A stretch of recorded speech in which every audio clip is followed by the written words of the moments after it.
Hey guys, how's it going? People are showing up early.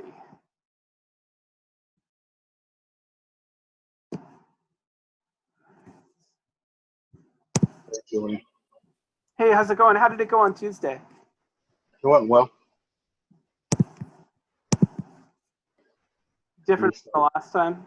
Oh, it was not React you did last time. It was Angular. Yeah, it was for React. It was the intro. Shows how good my memory is.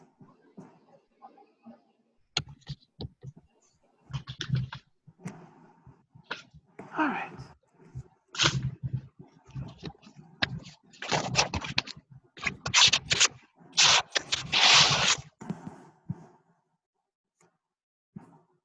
All right.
Not what I meant to do.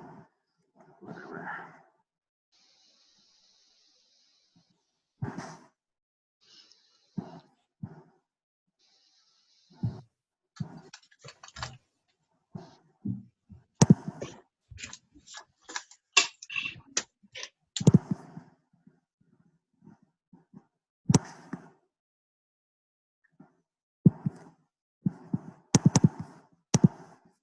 Hey guys, can you hear me?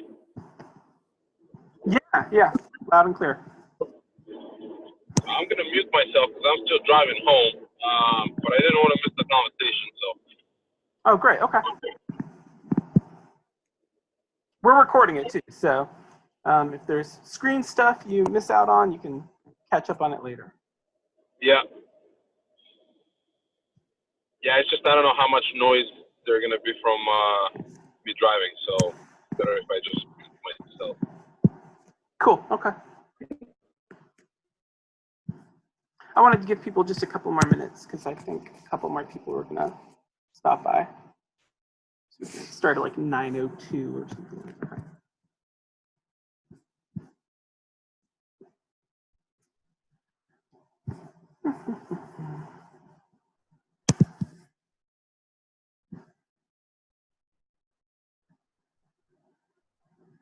Yeah, that's what I want to share.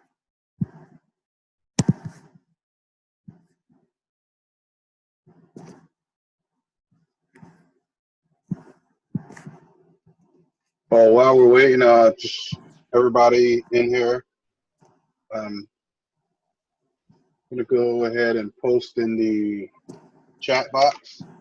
That's the link to the Google Drive where all of our Zoom videos, all the raw footage resides, including probably some chat, audio, and whatever else comes with it.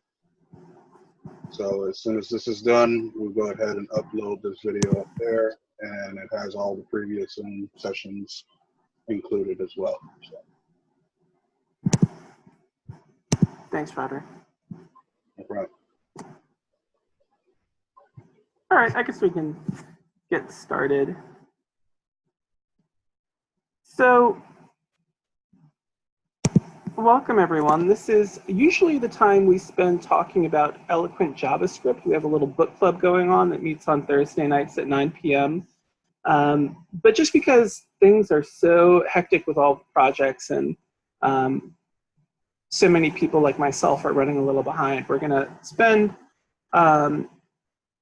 tonight and maybe the next few Thursday night sessions talking about projects. I attended a really good hour-long webinar last night that it's Ryan Boris is his name, did, and it was really excellent. He didn't get a chance to get as far as actually like digging into the CSS of Project 5, but I figured we would sort of recap what he did just for folks who have not yet had a chance to really mess around with this at all, or really look at what's going on. So I'm gonna just fork a new version of the repository.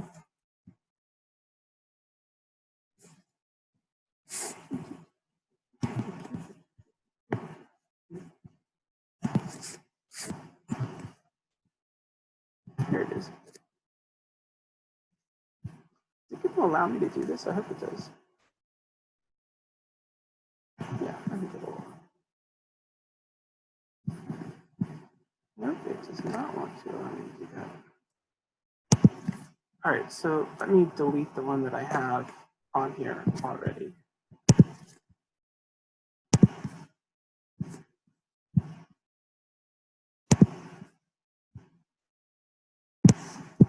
Okie doke. There it is. And go over here. And I come down here. Move all this stuff out of the way so I can see what I'm doing. Delete this repository. Oh, okay.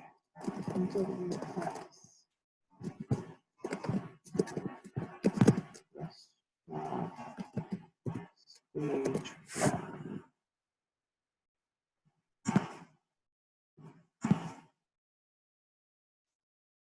Hooray. Okay.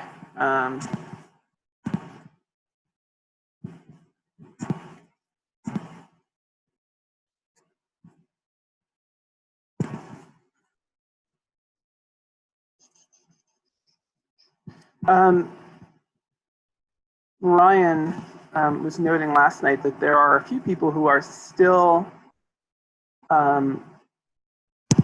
are still sort of getting used to Git and GitHub.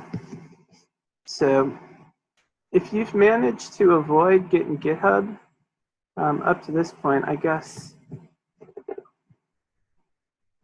this is it. This is the time to really dig into it.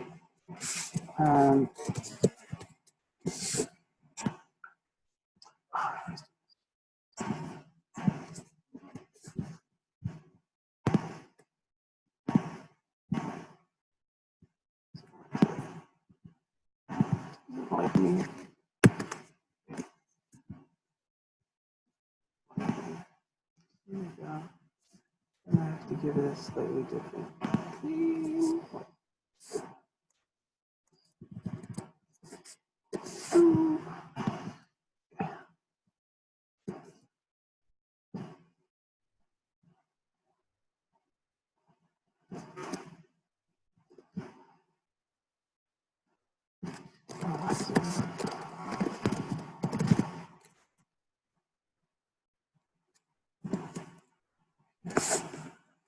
And oh gosh.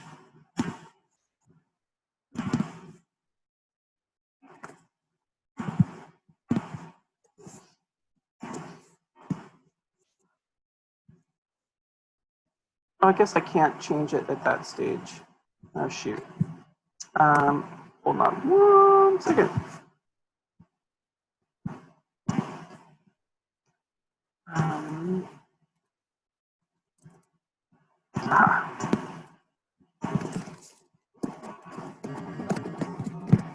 Okay.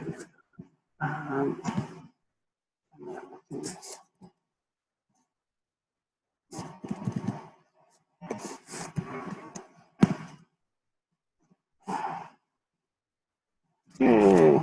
Okay. Let's see.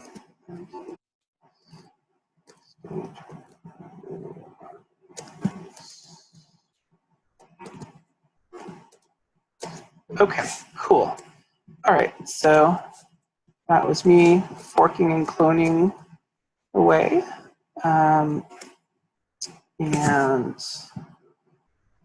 I need to share VS Code with you guys as well. I think I shared just the browser window. And I needed to share more than that.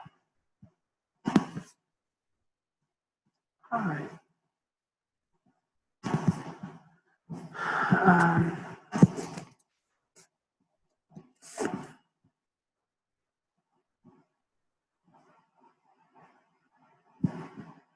New share. There we go. Okay, cool.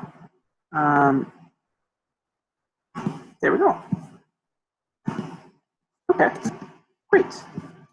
Is everybody seeing VS Code?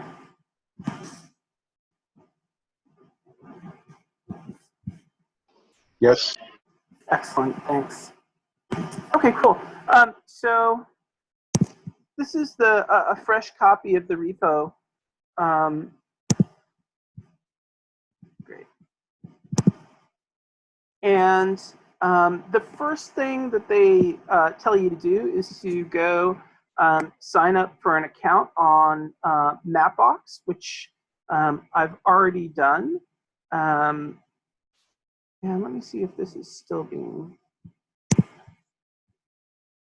Roger, can you tell me, is this window still also being shared right now? I just clicked into Chrome. It's still on VS Code. Huh? Oh, In the share settings, look for the one that says desktop. I guess they want you to do. Yeah, I'm just gonna have to. You're right. I'm gonna just have to share desktop. Go. Okay, cool. Great.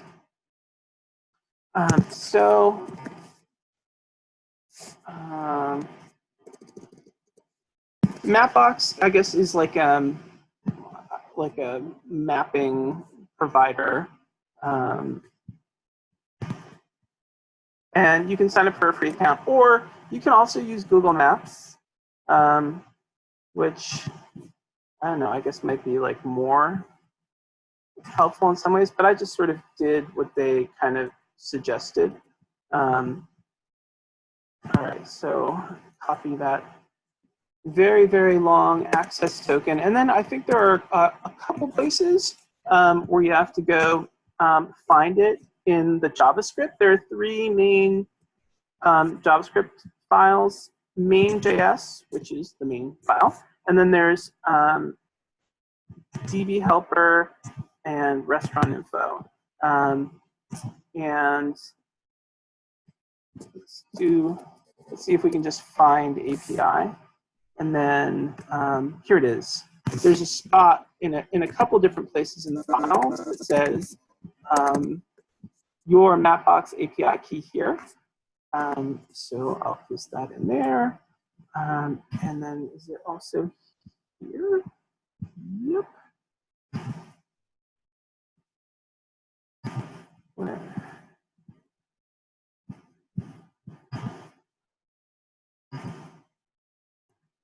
Oh, there it is. Just out of view. Yeah. All right, cool. And then the DB helper, I don't think it's in this one. Nope, it's not. It's not in this one. Okay, great. So what pasting in that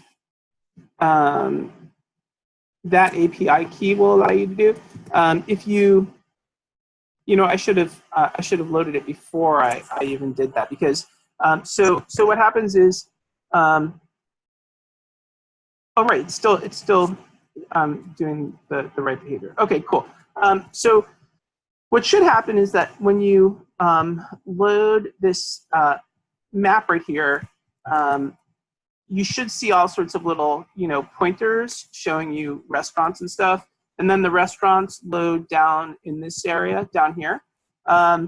So to get that to happen, you have to put in the API key. And then the other thing you have to do is the default port is 8,000. But if you're using VS Code like I am and you're using live server, you can just change that to 5,500. And then when you come back, ta-da, little blue dots, and then here's a restaurant down here. And you're sort of like already, well on your way. And there's two pages that you're working with. It's this sort of landing page right here, and then it's also the details page right here, which looks like this. There we go. Yeah, okay. And the first sort of task that you're given is to make the 2 pages a little more responsive. Right now, they aren't at all. So the first couple of things you have to do to get going with that, or that that I did to get going with that, which was like, when I say I did, I mean like yesterday. That's when I started Project 5, yesterday, like at 9 p.m.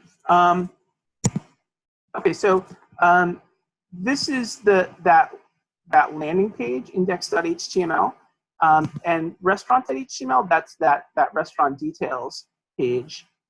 Here's where the data is being drawn from, restaurants.json.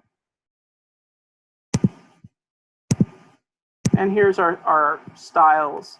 One of the things I noticed is that we're supposed to be loading normalized.css, but I don't know if they did this deliberately as like, a little task for us to complete.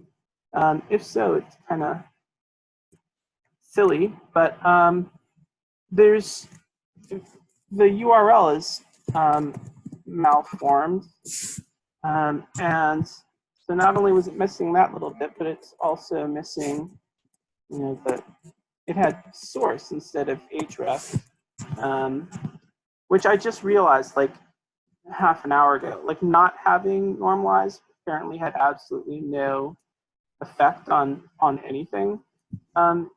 As far as I've gotten so far, maybe later on it starts to have some importance, whether that's loaded or not. I have no idea. I also have no idea what leaflet CSS is, but I haven't gotten to that point, so I guess I'll figure it out when I get there. How many people who are on right now have started Project 5?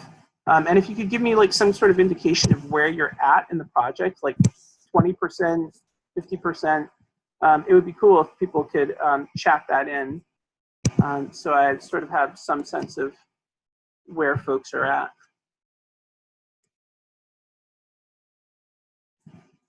Oh, cool. Okay, that's great. So Danny really knows what's going on. That's useful. Anybody else? So I'm getting silence. Does that mean that people here have not yet started Project 5? Oh, cool. Okay. Accessibility about 50%. Okay, cool. Awesome. All right. so some of the things I'm saying are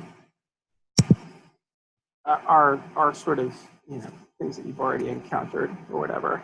But Mona, you can file this away for future reference. Oh, cool. Yeah. All right. Excellent. I can see it too. Okay. Great. So then we should probably stick in, you know, like the meta tag for the character set, which I think is CF8 like that. I always have to look these things up because mind like a sieve.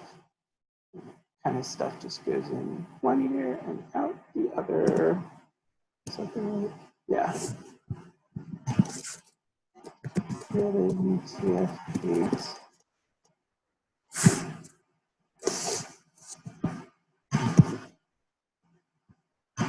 Sure. Let's start off by putting this in like a. That's the one. Yeah. Okay. Cool. Oh, and then while we're here, the viewport is also kind of long. This is the other thing you need to sort of stick in. Yeah. Nice.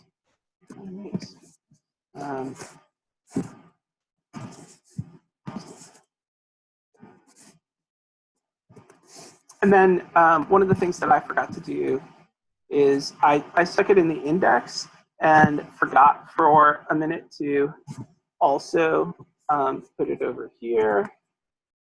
Oh, look, and there's the same deal with this guy. So I might have to come back to that. I don't know if it's going to be loading or not. I guess we'll find out in a second. Cool. So fix that silly CSS link. Stick in your character set meta tag and the viewport meta tag, which I believe have to go up toward the top. Or the character set one does. I don't think it matters for the viewport one. And I don't think that makes any difference to what the pages actually look like yet. So if we come over here, I mean, yeah, still looks the way it looks. And you can move the map around like so. I never. Okay, I didn't even realize you could do that. You click on one of those dudes. That's cool. Okay.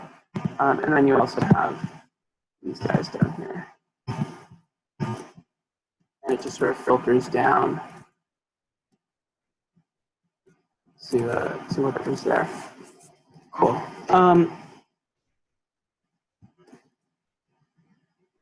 Nice. Okay. Another thing I learned today that's really handy if you're in VS Code is that if you hit Control K0, it collapses everything.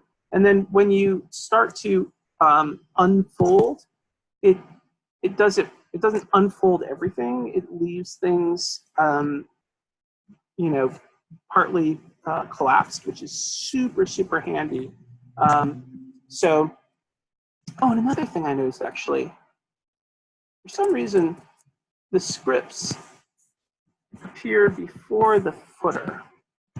I don't know. I don't know if that makes a big difference, but I usually do them right before the closing body tag. So maybe I'm breaking something by doing this, and I'll find that out later too. Yeah, here. Oh, and here the footer is above the scripts. So, all right, whatever. Yeah, what was I saying right before I distracted myself with that? And again, that changes absolutely nothing. So I think that's sort of as far as Ryan got yesterday with everyone, just because he was like walking through it and showing everyone what to do. We might have gotten a little bit further the map, but not too far. Cool, right, yeah, so control K0, and then I just think that this is so helpful. If you're like the kind of ADD person that I am, removing extraneous visual input is so like clutch. It's absolutely clutch. And get rid of all of that visual clutter. And we don't need to mess with the JS right now at this point. So the first thing that you notice when you start to get into the HTML is that we've got this little footer that has basically nothing in it. And we've got a header that has basically almost nothing in it. There's a nav tag with an H1 inside it. And I don't know if that's a good practice or not to include, the link back to the main page in the nav like that, but that's what they did.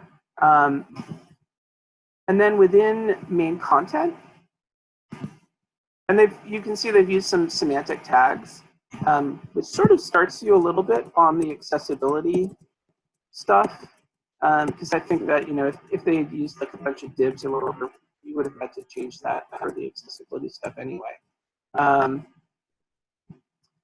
But you see that there's two sections here. The map container is just what it sounds like. So here's the header. Here's that little footer down here.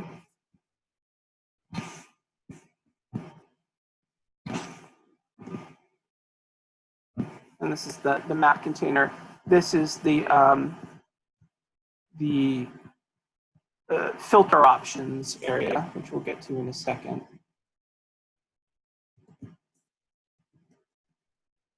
There we go. Okay, cool. So just for the heck of it, I went ahead and gave an ID to that second section. I'm not sure if I'm going to make much use of it, but it offended my sense of balance or whatever, symmetry, I guess.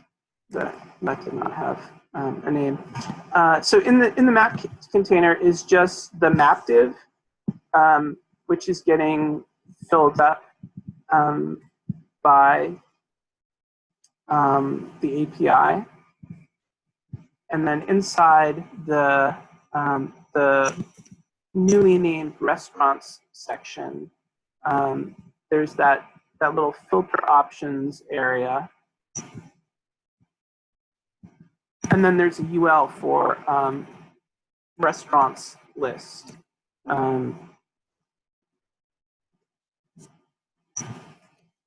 And what you see here is that, again, this is something that's going to be filled in by the API. So there's not. So all of that is to say, there's like not a whole lot going on right there. Same thing for restaurants. There's the there's this addition of the breadcrumb UL, right? It's this same nav part with the addition of the breadcrumbs UL. Is all that's going on in there. And then, oh, notice that there's this inside class on the body that comes into play later on. And then in the main content main tag, there are three sections. There's the map container for the restaurant details page, restaurant container and the reviews container. So if we come back over here and click on one of the restaurants, here's the map container area over here, the restaurant container area, which has the title, the photo, the type of cuisine right here, American, the address, the hours of operation, and then here's that reviews container down here. So you can already start to see like a couple things that might, like lend themselves to being messed around with in Grid. So I think we can sort of refer back to the HTML as we need to, and go into the styles. And again, it's so helpful to just sort of like start by closing stuff up, so you can see what's going on. Navigation, which is just this, the breadcrumb stuff, the nav and H1 stuff, the map. So this is really important to the map loading correctly. I think you need to, I haven't had a chance, but I think you would need to go into the JS and mess around if you wanted to alter this. I think it screws it up if you start to mess with that too much. And then the filter section is that little blue bar on the home page that we were talking about. This blue bar area right here, and these little dudes right here, select boxes. Right there. So yeah, filter options, and then the H2, and then the select right there. Cool. I should dock this over the top there.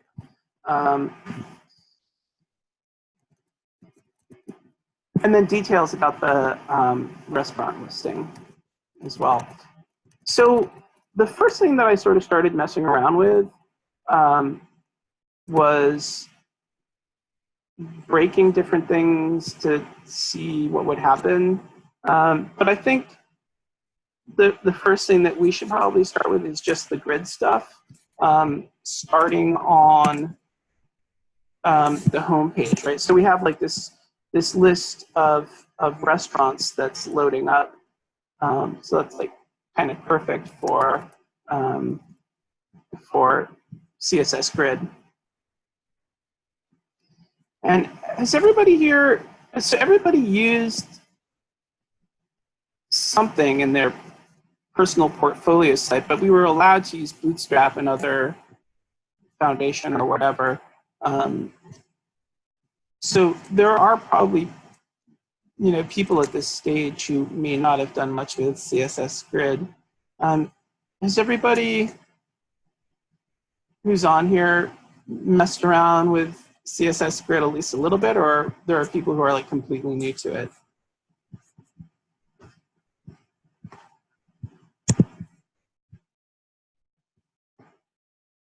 Cool, okay.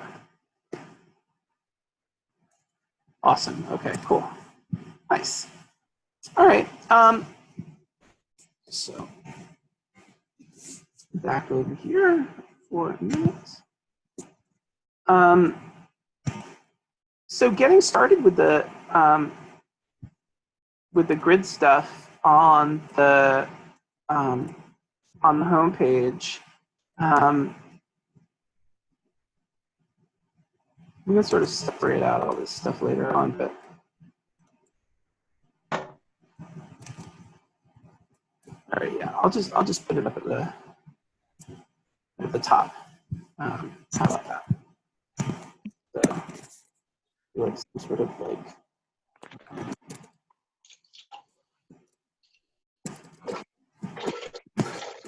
Good stuff.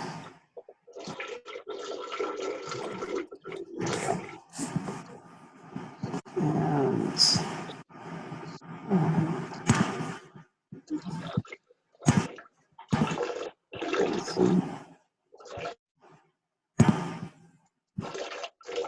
some additional audio.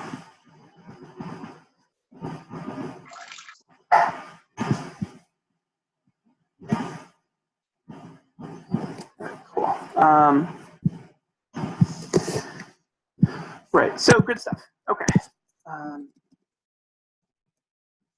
And if you guys remember, this is what's so cool about this like side-by-side thing with VS Code. I mean, I guess everybody does it. Like every editor has this like screen thing. But one of the things that happens to me is I get like I cannot remember where various IDs and classes are appearing. So I have to have the side-by-side thing going on at the same time. So there's the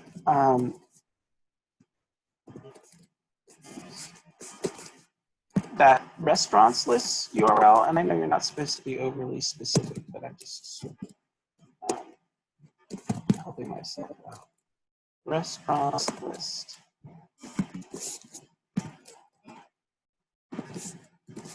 Display grid to set up the grid. And then something that I was messing around with today, something that I was messing around with today was grid auto flow row, I think. Yeah, grid auto flow row, and then grid template columns, and then using repeats and like 3 and 1 fraction.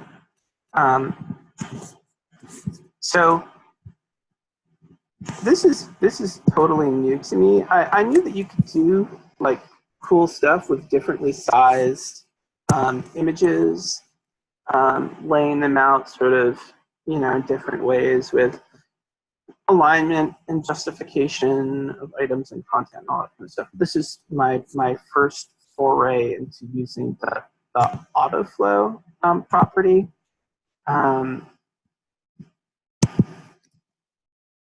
So let me go back here for a second.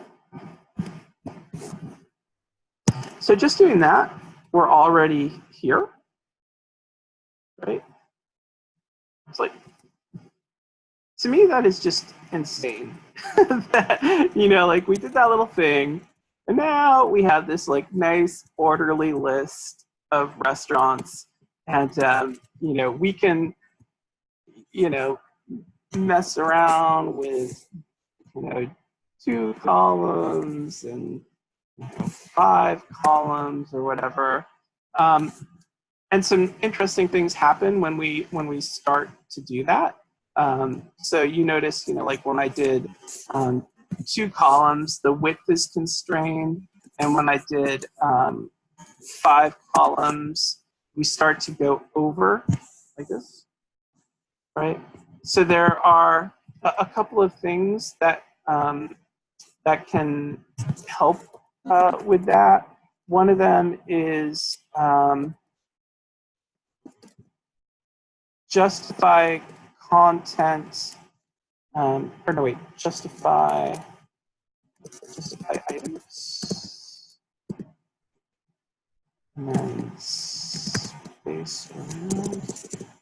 Should it? Well, I'll look it up if I've got it. No, I probably have it wrong. I started to autofill it for me. Justify items. No, it's not. It's not autofilling it for me anymore. There's like space around or space evenly. So maybe it was just content. Yeah, yeah. So this space around, space between, space evenly, doing the space around seemed to help with that constraining problem that we were having, although it's not now for some reason.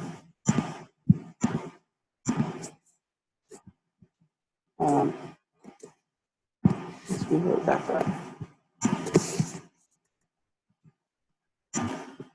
No help whatsoever. So let's mess around a little bit. So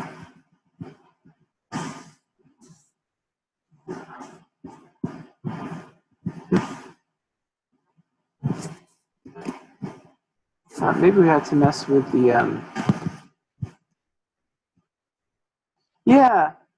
yeah, changing it to 3 or 4 will fix it.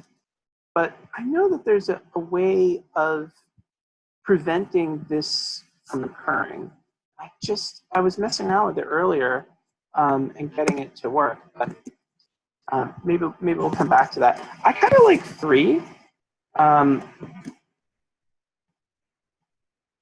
I think 3 is kind of cool. And then I had also set like a grid gap, like 2 VW or something like that. Or maybe we should just, I don't know, 2 VW. Has everybody started using like VW and VH and VMin and VMAX? Has everybody heard about that? That's like another thing that totally blew my mind. Like in the recent past, like I discovered it when I was doing the portfolio project, and I had never heard of it before that. And I just thought it was so cool. I felt like I was 90% of the way towards a responsive site just by using like a different unit. You know, like no media queries or, you know, like, or anything. And I was like, you know, most of the way there just by changing the units that I was using. And the gap stuff is not doing a darn thing right now, because the width, I think, for the list items is constraining what's going on, I think. So if we come down to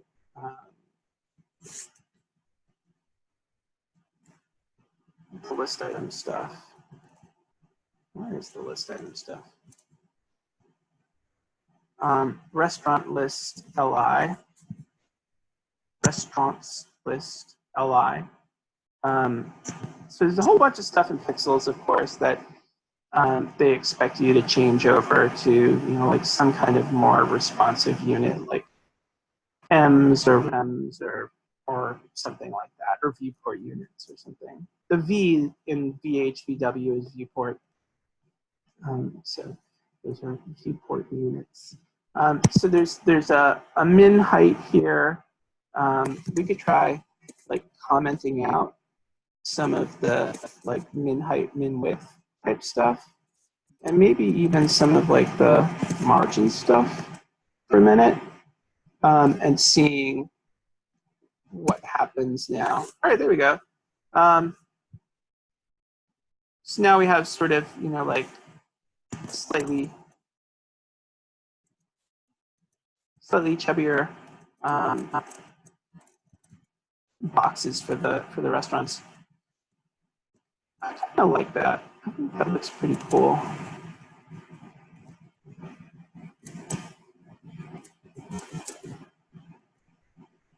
I mean, we could try it with back up to the grid stuff for a second. You know, if we did do 4. Oh, huh. Yeah, it's squishing the images. 2, 19. I guess what we did, like, what would happen if we did width 100%? I'm just wondering if it would be. Yeah, there we go. Yeah. So width 100%, saying nothing about the height.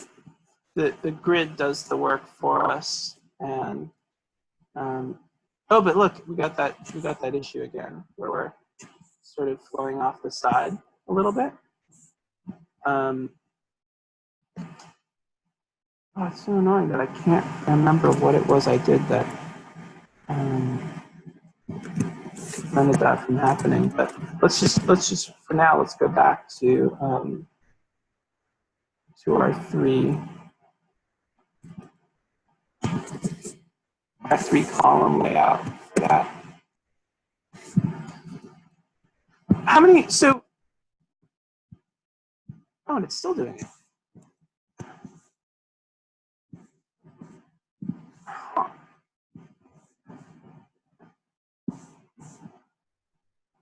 So that 100% width on the image did sort of like mess with things a little bit. Interesting.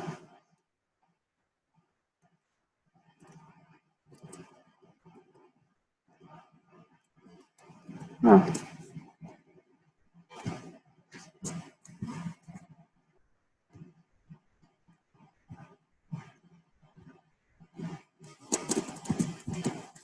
What if you did like with auto?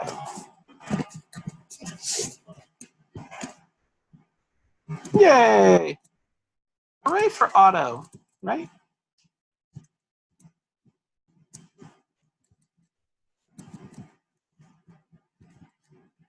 It's not a sentence I ever thought I would say. Hooray for auto. Cool. So when you guys, so a couple of you are sort of well into the project, and Dana, you passed it already. Where did you guys settle when it came to sort of displaying? And people can feel free to unmute themselves. I've just been sort of like monologuing so far, which is not the way these things usually go. The Thursday night things are usually, the Tuesday night things are more webinar-ish, and the Thursday night things are more sort of like talk about stuff and work things out. But I'd love to hear a little bit from you guys about like where you settled on the display for the landing page. I think on the landing page, I left it more free flowing. I didn't set it specifically to a certain number. And then I cheated on the other page and just made it one column. Oh, right. Yeah. Yeah. I think it kind of looks better as one column on the restaurant details page. Because I was messing around with it today doing a 2-column layout, and I just think it looks kind of weird.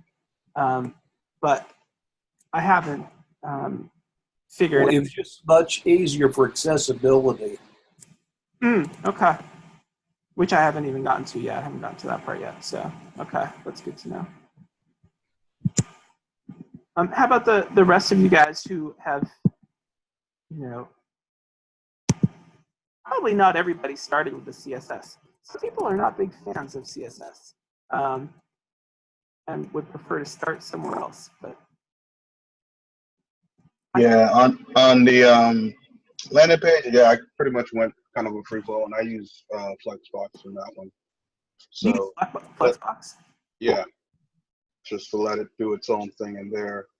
And, you know, just have media queries to handle the map sizing as the screen changes. And Right. then on the details page, I did the, you know, the side-by-side for larger screens, and then did some media queries to actually give it that similar stack view that the landing page has to move the map to the top for smaller screens. Okay. Okay. Cool. Cool. Yeah. So a couple people used Flexbox. Oh, someone was just asking Nikia. I don't know how I pronounce your name correctly. Where did I set the width to auto? Yeah, that was. Let me come back here for a minute. And if you go down to, oh, this is it. I'm on it. There we go. So if you look under the restaurant listing heading, a lot of the stuff in here also, pertains to the details page as well. But restaurants list LI, because this whole thing is, an unordered list. All these dudes right here. And so if you set the width to auto right here, it seems to do the trick. And I don't know actually now at this point if the justify content space around is actually doing much. Let's just comment it out for a second.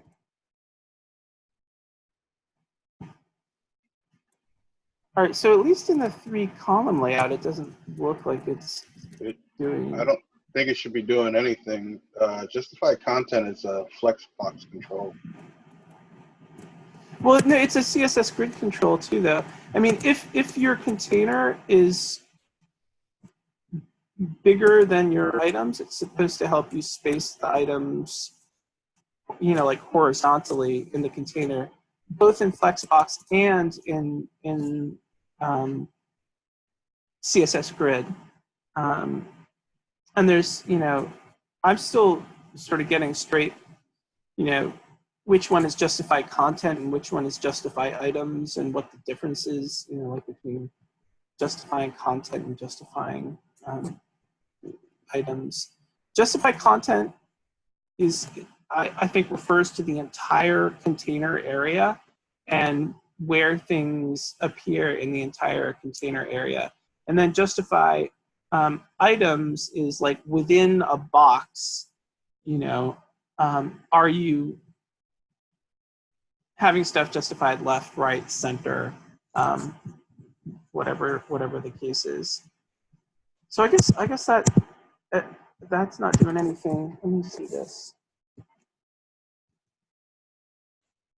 No, it's not going to make any difference. All right, I guess that's not doing much really. But our good gap is doing something, which is good.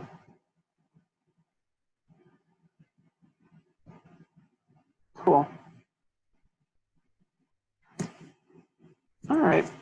So why don't we mess around a little bit then with some of like the header. Actually, no. Let's not do that. Let's go over to the details page. And if we were to attempt to recreate this layout as we see it here, roughly at least, how could we implement that in Flexbox? Oh, and sorry, in a CSS Grid. And also, I didn't even like resize anything, which was silly. But yeah, so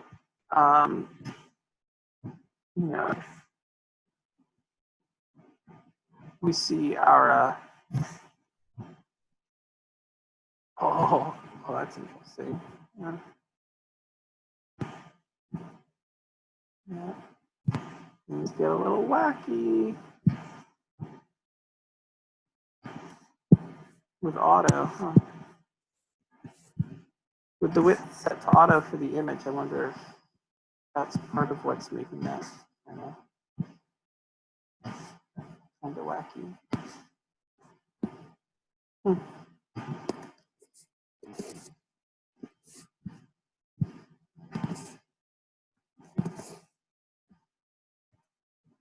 Yeah, that's weird.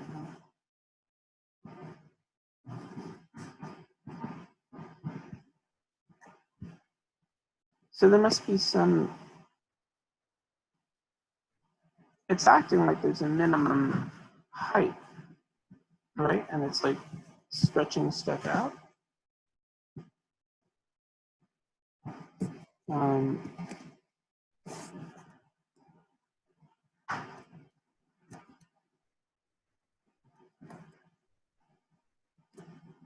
There's the min height thing. Okay. Oh, width and height 100%? Oh, cool, okay. Okay, so let me, before I do that, I'm just curious to see what auto does. And then we can try 100% after doing auto.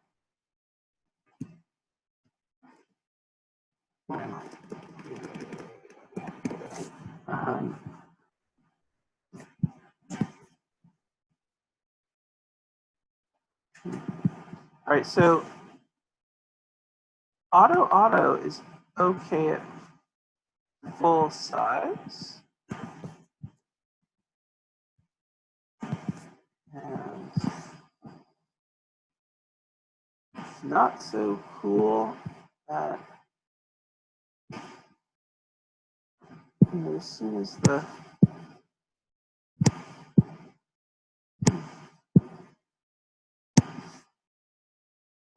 yeah, I guess, let's see if 100%. Oh, and let's just make it height instead of min height.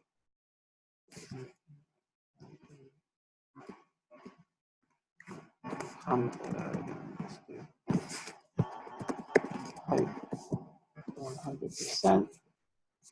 And before I switch the width over, let's see.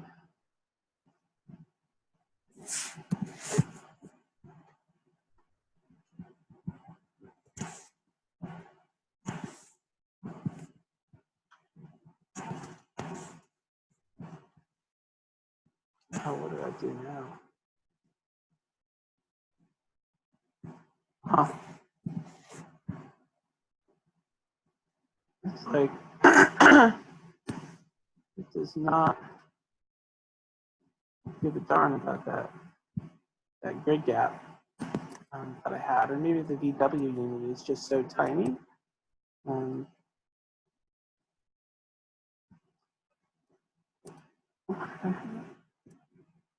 Have you guys seen that thing where you can do like calc and then you can do like, you know, some sort of like minimum kind of thing, like 1M plus, you know, like 1 VW or something like that. I was just seeing that the other, earlier today.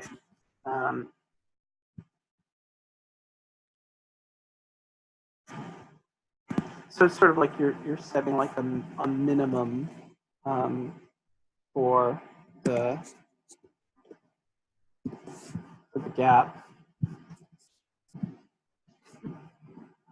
which made absolutely no difference right here, nor did it appear to affect the spacing here.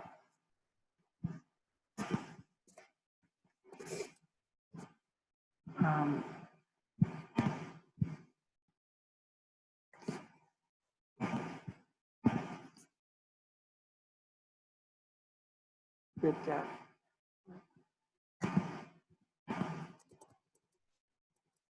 Okay, it's doing stuff.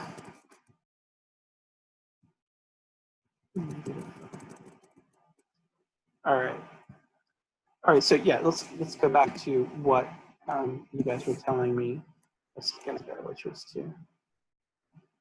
because right now it's height 100% with auto. So if it's height and height and width 100%.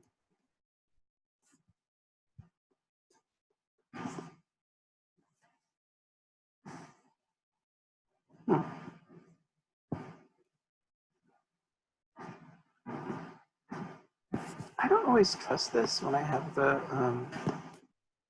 backlight going on.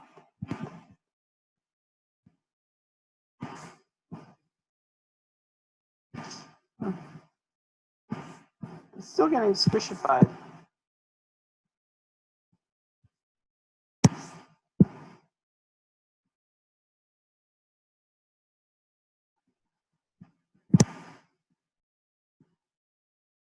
And the grid gap is getting no respect.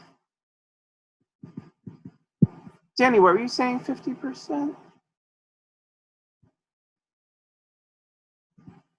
Oh, for your oh,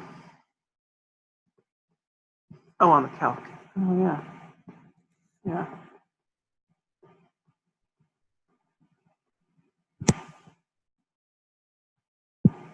Because that would be like 8 pixels or something like that. I have to get that straight in my head, like how to use calc correctly for that kind of stuff. So that's still. Oh look, and that made. Right, was that me messing around with calc, or was that me changing this in auto? Huh. Well, it didn't like what I did with calc either. Looks. Let's go back up to that.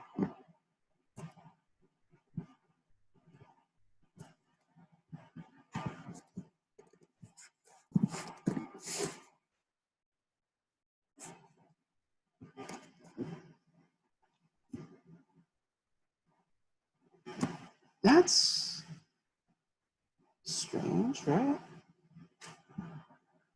So if I just do grid gap 16 pixels, oh, that's not getting respected either. Correct me if I'm wrong, but when you set grid gap like this, it's supposed to go all the way around, right? It's not just, you know, between the columns. It should be.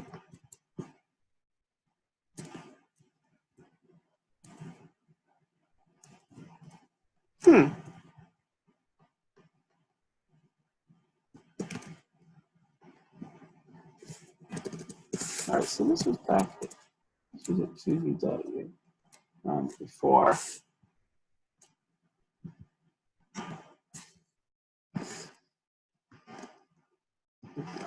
Again, totally useless, making no difference.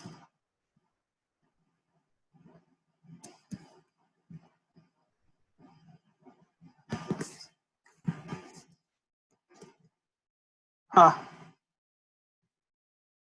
That's interesting. So when you set the height to 100%, it's like, I don't care if you have a grid gap. I'm just gonna do what I want. But if you have the height just sort of unmentioned or on auto, you're good to go.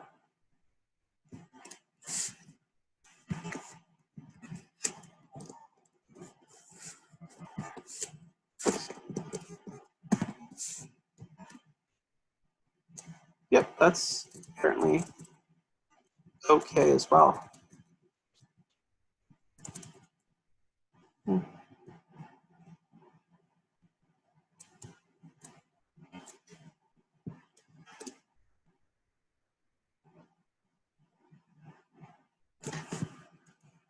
I wonder if these sort of being static kind of like messes with anything. 30 pixels, whatever, we can change this later.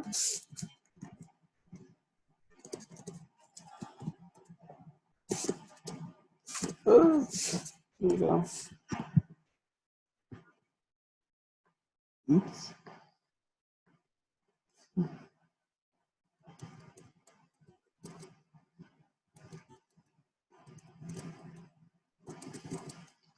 That was a bit much.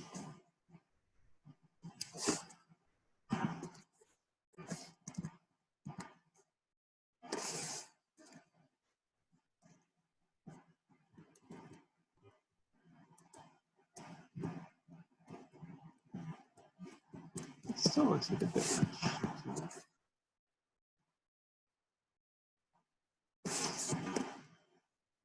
Thank you for reminding me about the box sizing. That's a great point. I know there are all sorts of different formulas for this, but I'm just going to do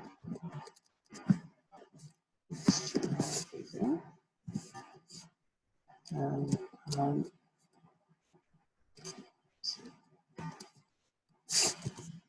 sizing border box. Thank you for reminding me about that.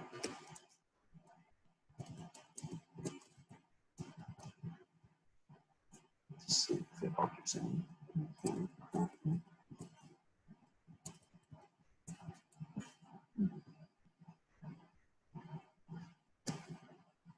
Cool. All right, well, I'm not sure why, you know, giving it 100% height is making the grid cap disappear.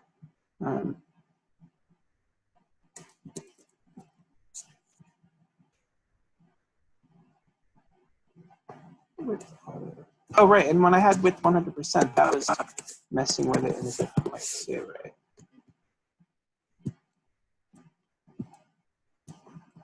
Maybe that's when I had like 4 columns or whatever.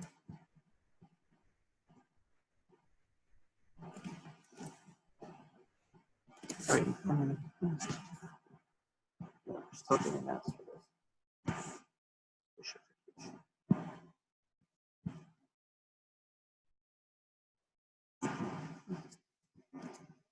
Feel free to chime in via chat or to unmute yourself if you have thoughts about how to tweak things or tinker with things.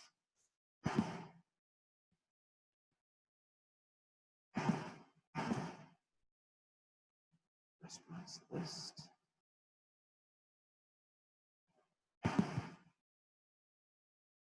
This is for the right. That is what I should have done before, perhaps.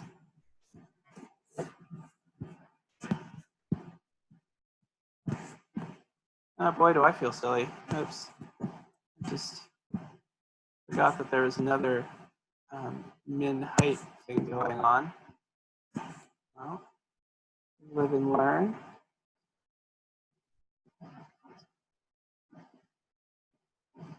Probably the second time I lived and learned that today.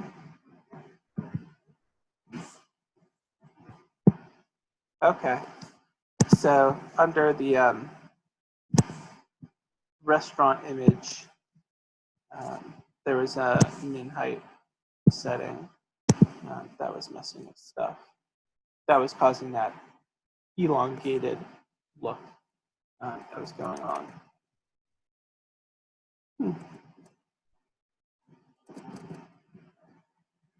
My bad for not recognizing that it was there earlier.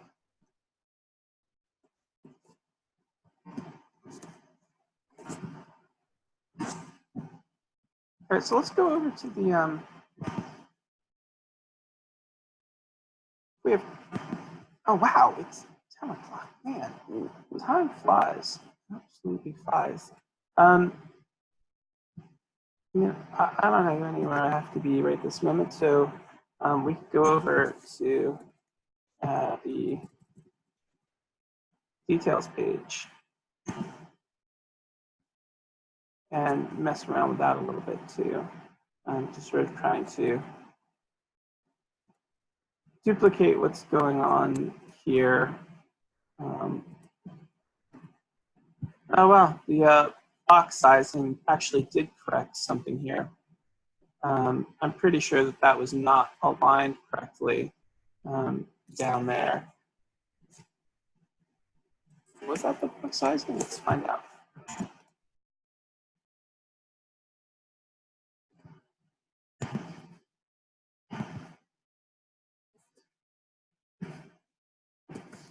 All right. Yeah, that's interesting. Is there anything else that's sort of so weird? No. Anything else obvious right there? Oh. Cool. Yeah, so for this one,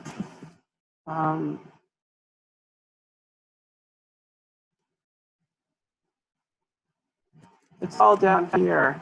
Here's that inside class that's in the body in the HTML. So this is the, the index HTML. Let's close that for a second. And this is the restaurant HTML. And the restaurant HTML has this class of inside on the body tag. And so a lot of that action is happening right here.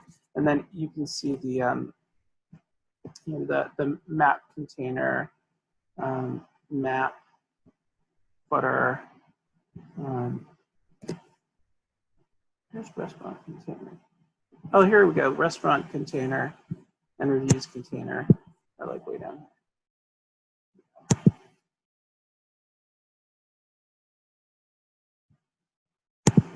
So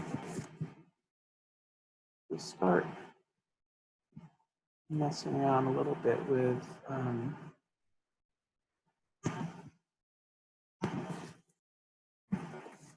this. And this is all that like positioning stuff fixed right top.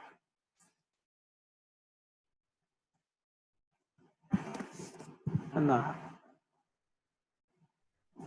height too, huh?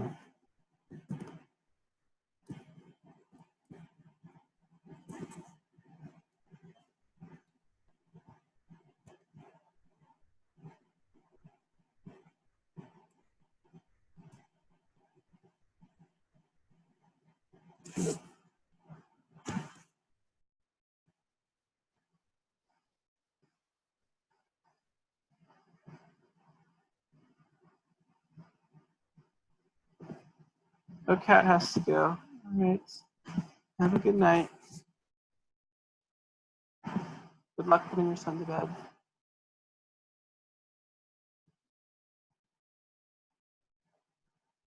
All right.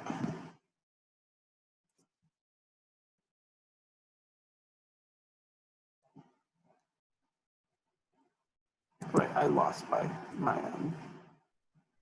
map for the moment. Why did I lose my map? It shouldn't still appear somewhere, even if it's position fixed. Right here, top PE.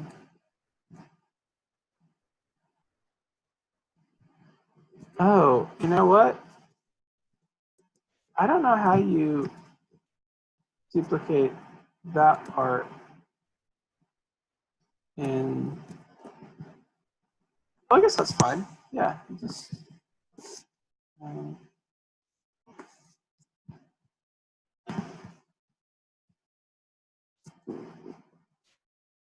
right, see you later, Danny. Thanks for joining tonight. All right, so let's keep that position fixed. And if we do away with the right and top stuff.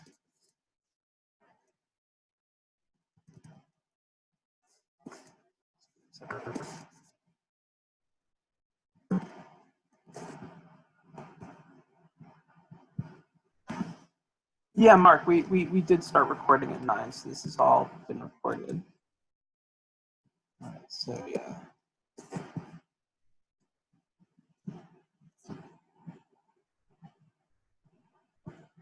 All right, so I'm not going to worry about that for a second.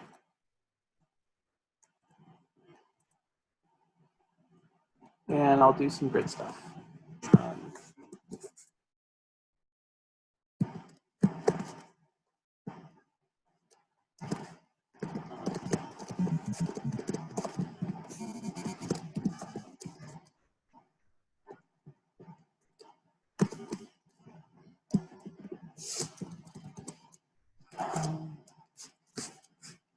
So it's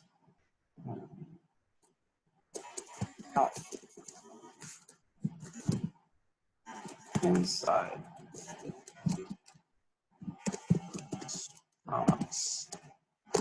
this, and then display grid. Is that the right, am I targeting the right thingy? Oh no, I'm not targeting the right thingy. I should start with inside main content.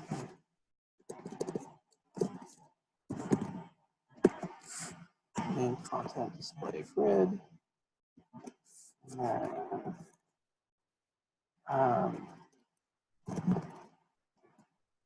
grid template or grid template columns for this, I guess. Columns to keep to one bar.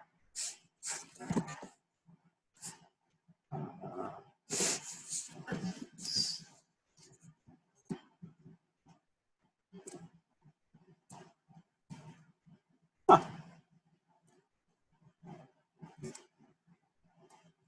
That doesn't look half bad.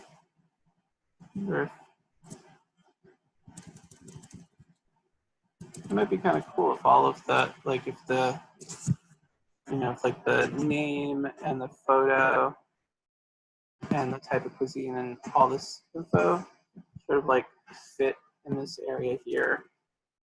And then like the reviews were over here and maybe the map could be above or something like that.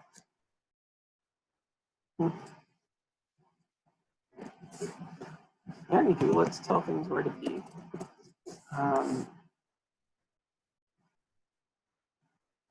Yeah, I need to look down there and see it right over here in the HTML. All right, so inside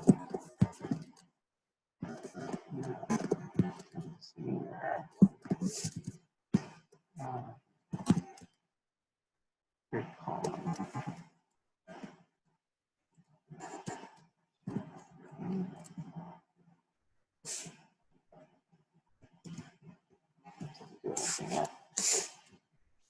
And inside restaurant container.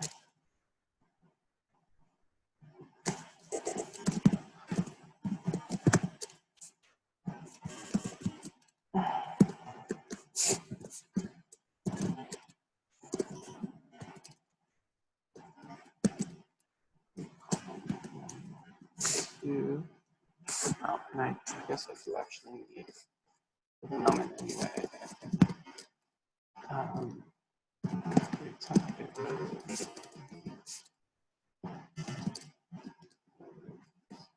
And then it's the same thing.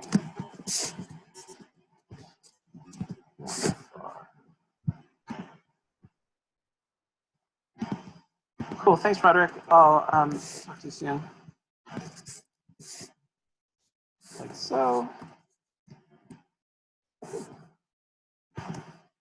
All right, and the messing about I did really sort of caused that that map to entirely disappear, and yet, all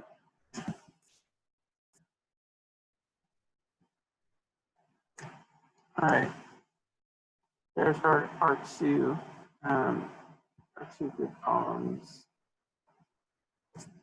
and I didn't set the rows for the reviews. So dot inside reviews container. I wanted to move that down, sort of mimicking the initial layout grid rows or grid row.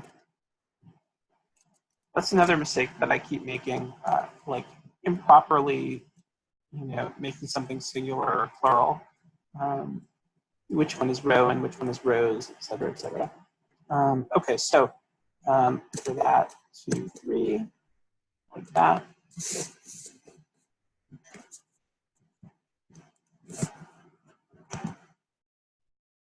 All right, there's that dude right there.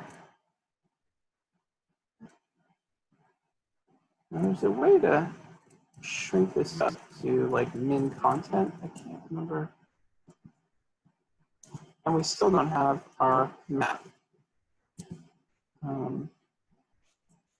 Although we correctly placed our map.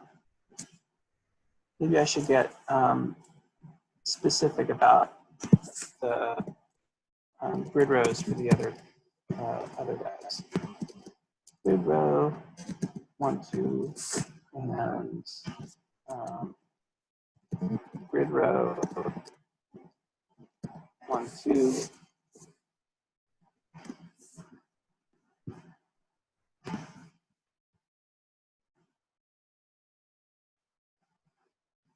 Okay, Nikia has to go too. It is awfully late. I completely understand. All right. Thanks for joining. Talk to you later. All right.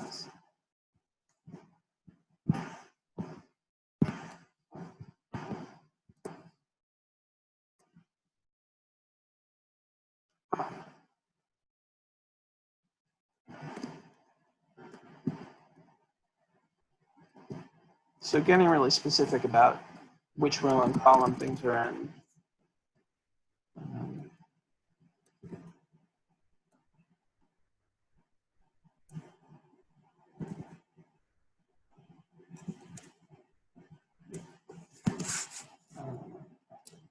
Does not seem to help. But I got this to work earlier when I was messing around with it. Grid column 2, 3. No, 1, 2. All right. Just sort of making explicit, I guess, what was sort of already there.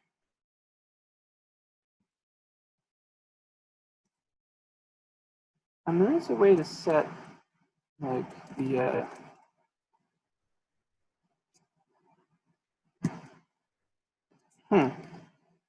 maybe align content, min content, to shrink that up. Give that a shot.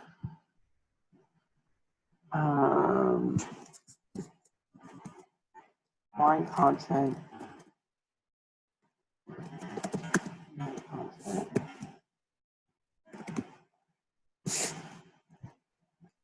No, not that. Is it align items?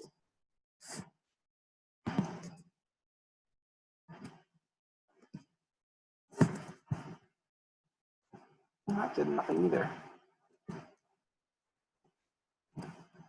Huh.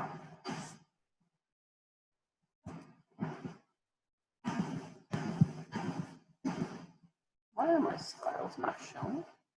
No reason. Oh, there we go. Oh yeah, that doesn't exist. This is why I should do things in DevTools. so that I can get instant feedback about the silly things that I'm attempting to do.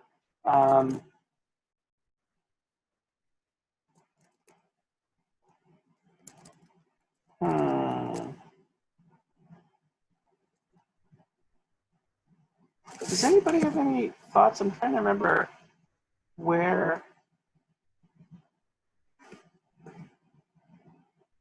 I set the min content attribute. I might have done like an auto flow thing over here.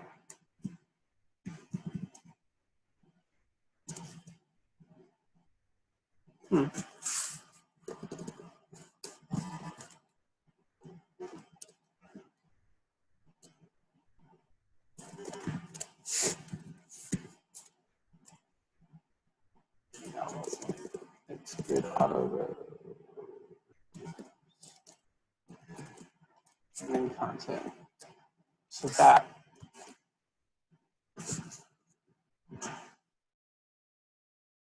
may have been what I did.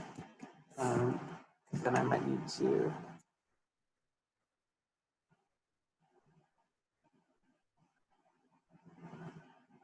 all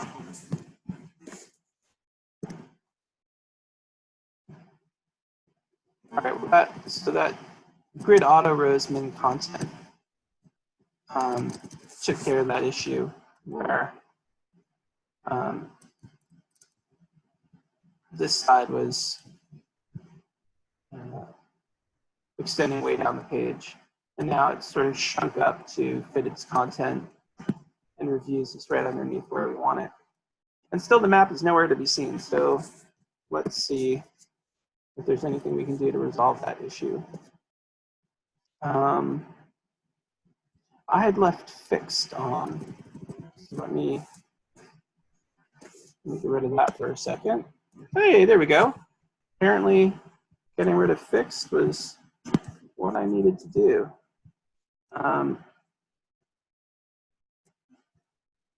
But getting rid of fixed means it's not fixed. Oh, and we have a height issue up here, right? So some of the map is up in the header. It needs to be pushed down. Interesting.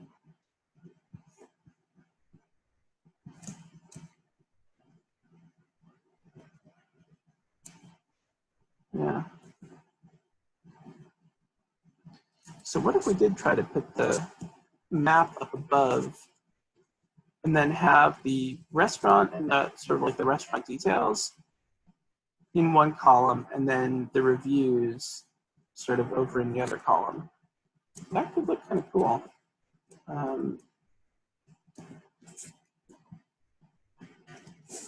And the way we would do that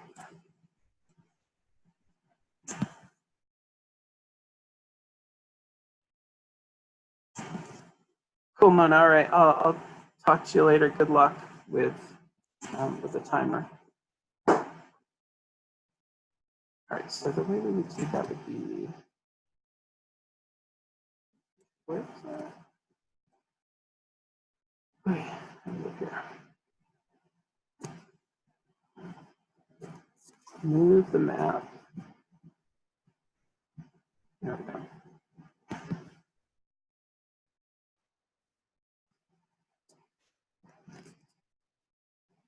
So the map will take up columns 1 and 2, and it will be in row 1. Yes.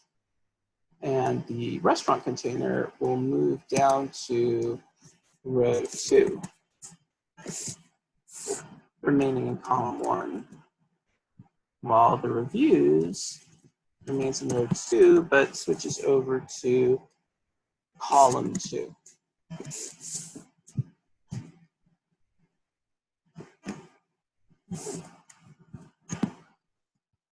And we lost the map again. Why did we?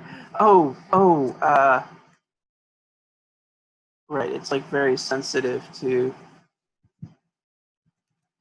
size.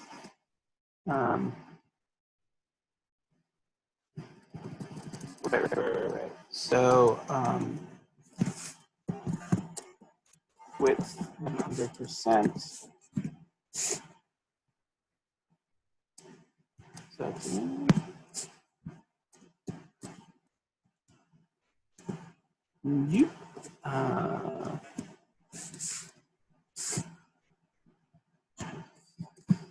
the height.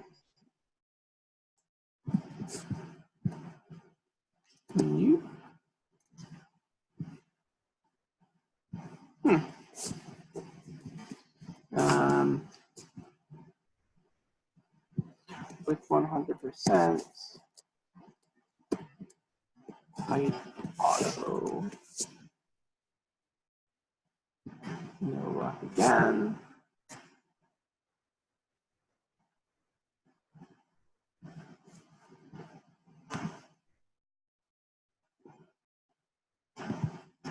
Oh, the map is already set to 100. It's the container for the map. That's the only thing that I'm messing with. All right, so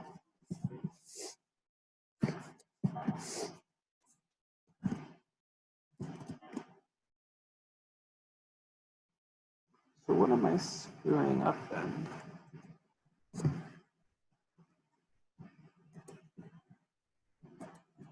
Did I just screw up my little numbers up here? Map container, span, grid columns 1 and 2, and occupy row 1. If I just sort of put it in the top corner,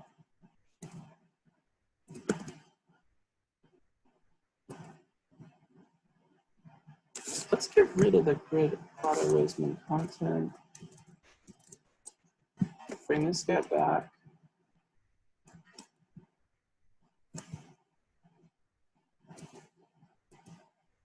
All right, so now we can see where the map should be. The map should be. All right, here's the little, leaflet, open street map, and map box. So we know that it should be loading.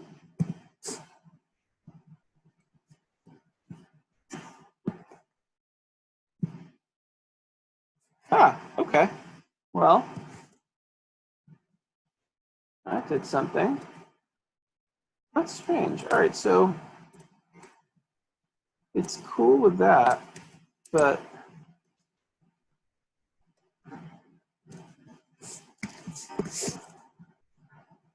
not cool with trying to span two columns. Like it won't do that width. Right. Div map. Retina, fade and grab, blah, blah, blah, blah, blah.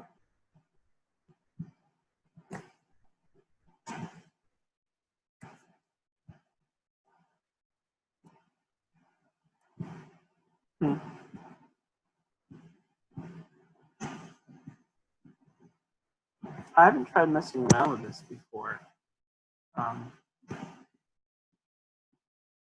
Like I haven't messed with like how the API is sticking stuff in.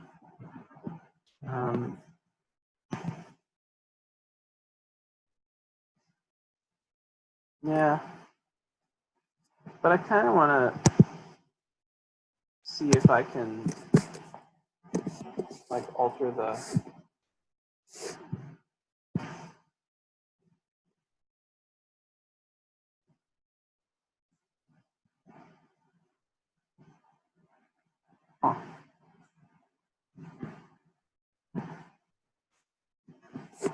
So when I got rid of the auto roseman content, that brought back. Oh, all right, that's better. All right, so now we've got our absurdly all map and these two guys pretty much where we want them. Just got to get rid of that padding or margin or whatever.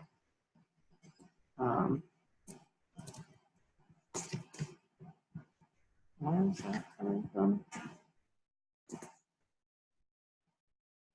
The restaurant container has, oh, here we go, 140 pixels of padding on the top.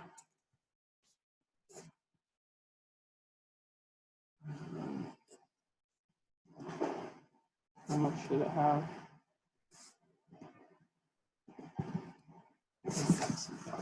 That can be fixed. So that's kind of good. And then I was trying to control the height of the map, or at least the map container. Which I was not having a lot of luck with. So if I limited it to like 300 pixels, can I? Oh yeah, I can do that. But then I'm not centered on my map.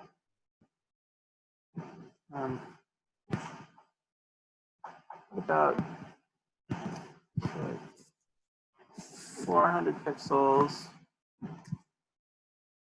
And then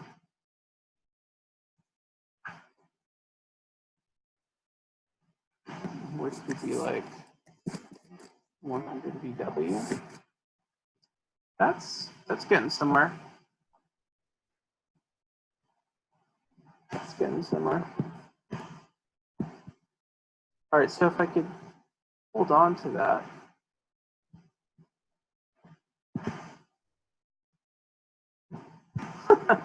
Oh, yeah.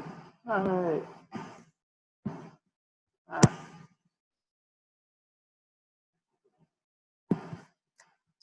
Well, let's hold on to that 100 VW for the map width and height of 400 pixels and mess around with that at least.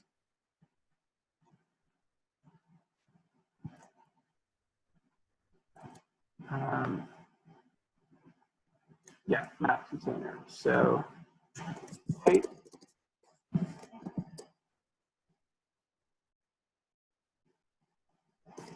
Actually, let's try that too.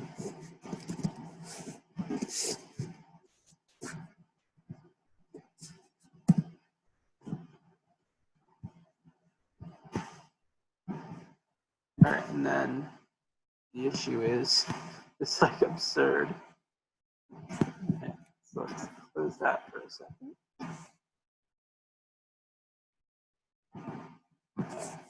So the auto rows is like competing with the explicit rows.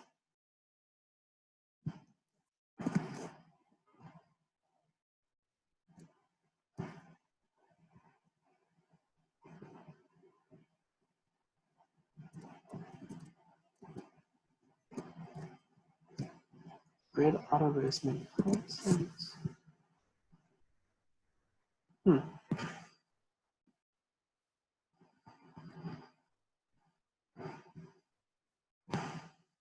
Right, and because of the way I tried to position the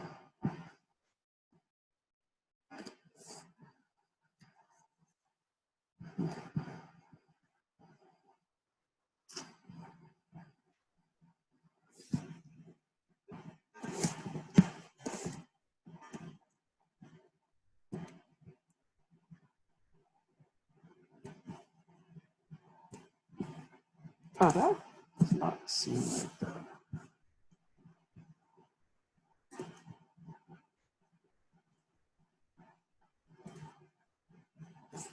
So now I got rid of the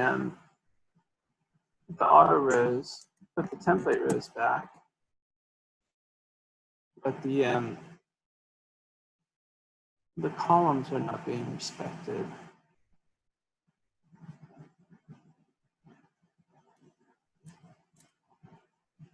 And the only thing I changed here was the width to span across the page and some height, which maybe should be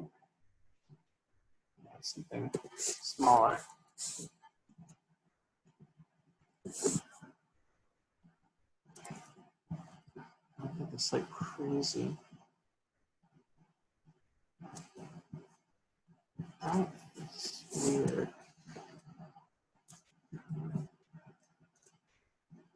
Anybody have any thoughts about that?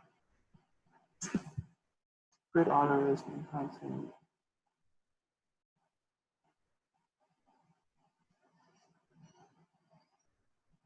And then we could try to like do some kind of stream search kind of.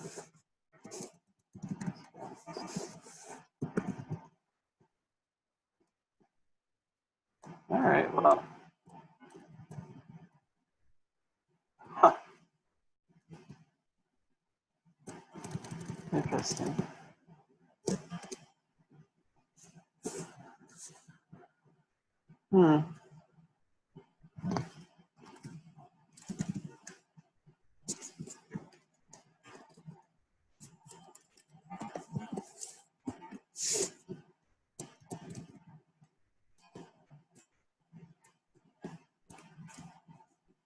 Yeah, it is interesting, isn't it?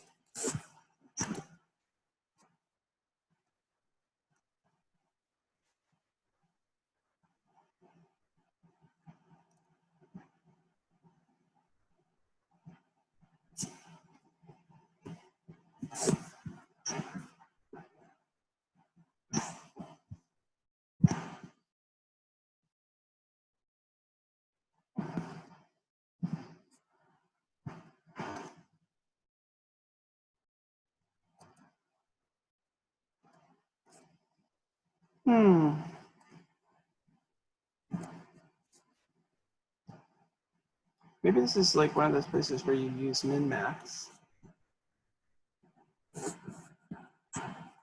which I think you can use like here.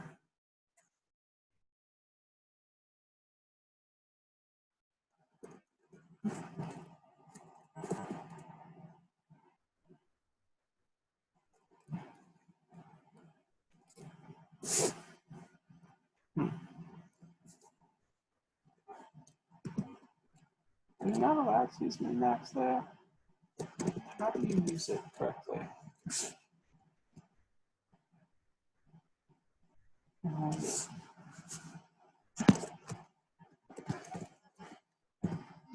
Min-max.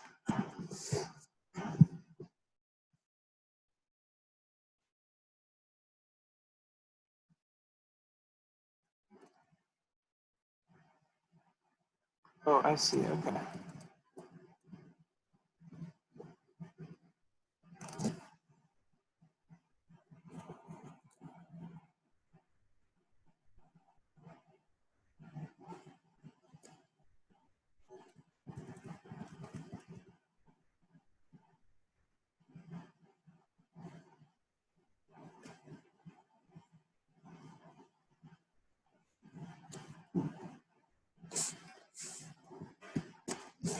Well, that would be cool if I could do that here.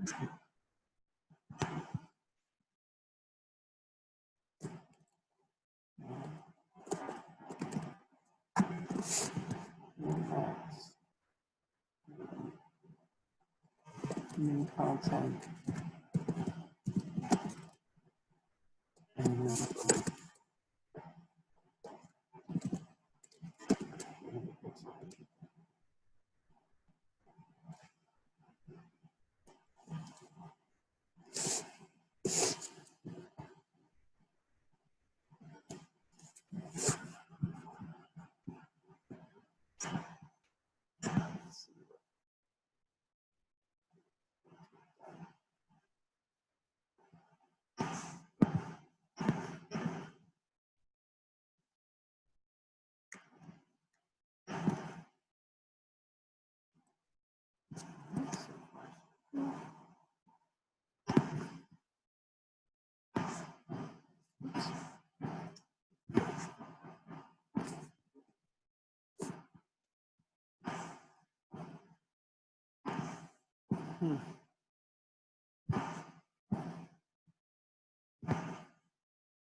Yeah, it's my my sort of like static.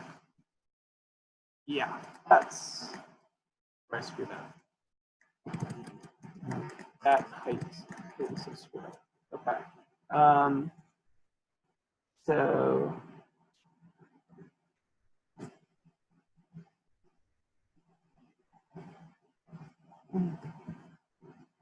I don't set it explicitly. What happens again?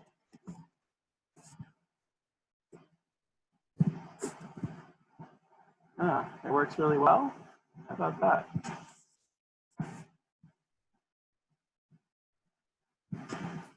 All right, that's all around cool. Yeah. So I want to push down the map and figure out what to do with the breadcrumbs. And then span this across the whole thing.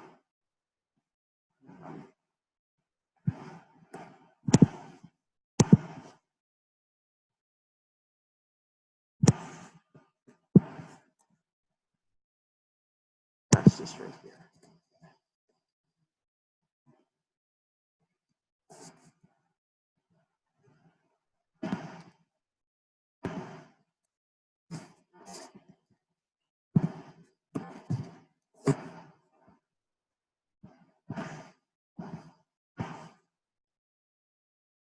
Now what does it do?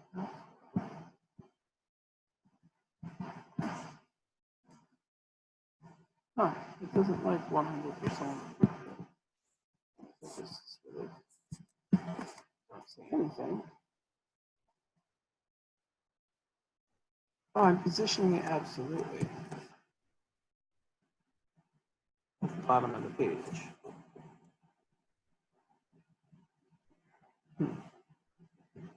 I guess that's where I want it to be, but you do that with a grid too.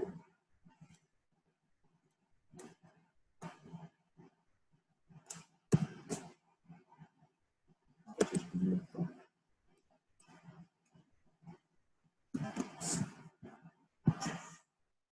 So where is it? Oh, it's just fitting the content of what's in there right now. Right. Okay.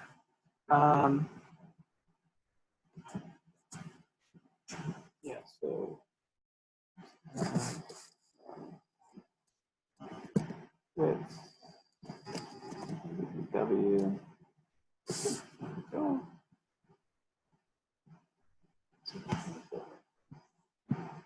A little too long. Well, maybe that's because that's there. No, what? What's up with it?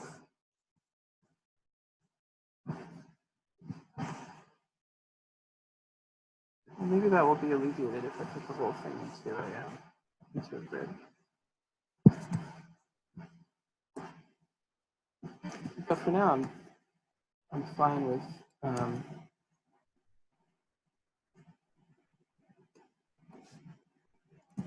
doing the viewport width, 100 viewport width.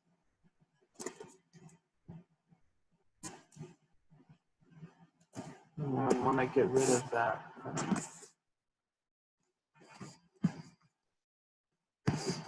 maybe that'll help.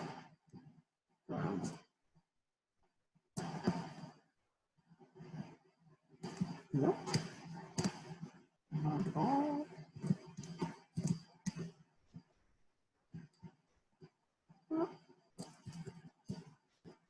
One thing at a time. So this is kind of a decent place to stop. I think this is like a layout that could work for for the details page. Get rid of all of like some of the sillier stuff.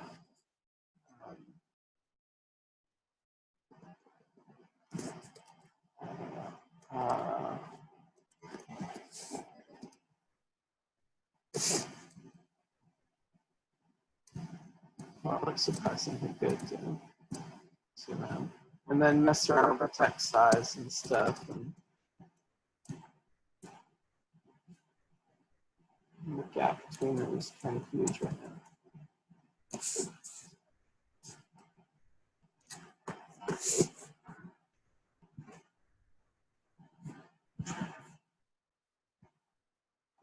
Yeah.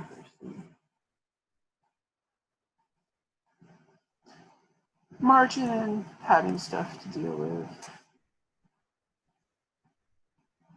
And some stuff that could be dealt with alignment and justification within the grid. Like if you got rid of the, the margins altogether, you can position stuff with, align center, justify center, stuff like that. All right, so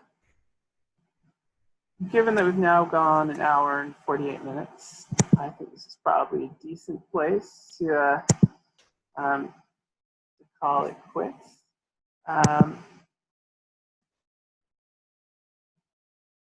Yeah, thanks everyone for joining who was able to earlier. And I hope we can do this again soon.